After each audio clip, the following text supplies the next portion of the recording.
ప్రవర్తన చూస్తున్నారు, మీరు చేసే పని చూస్తున్నారు, మీరు ఎవరితో కలుస్తున్నారో అవి కూడా చూసే పరిస్థితికి వచ్చారు. ఈ విషయాలు మీరు గుర్తుపెట్టుకోవాల్సిన అవసరం ఉంది. ఎవరైనా అధికారం ఉందని ఎగో ప్రదర్శిస్తే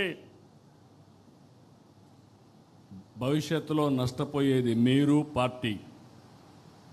అందుకనే మళ్ళీ మళ్ళీ కోరుతున్నా, చిన్నపాటి కలహాలు కూడా రాకూడదు. ఫ్లెక్సీల దగ్గర, ఫోటోల దగ్గర, కుర్చీల దగ్గర. నేను I'm very clear on that. ఎవరో ప్రధానమంత్రి వస్తే నన్ను సెక్యూరిటీ పక్క దోస్తాడు. అతనికి తెలియదు, అతను డ్యూటీ ఆయన చేస్తాడు. దానిపైన నేను ప్రధానమంత్రి గారి దగ్గరికి వస్తే నన్ను చేశారనుకుంటే తప్పు అవుతుంది. ఈ విషయాలు మీరు గుర్తుపెట్టుకోవాలి.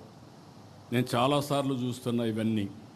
అందుకే మళ్ళీ మళ్ళీ మీ అందరికీ చెప్తున్నా, ఈ యొక్క మీరు సత్ప్రవర్తన కింది వాళ్ళకు కూడా నేర్పించాలి. We are not only individual leader. By virtue of your position మీకు వల్నరబిలిటీ ఎక్కువ ఉంటుంది.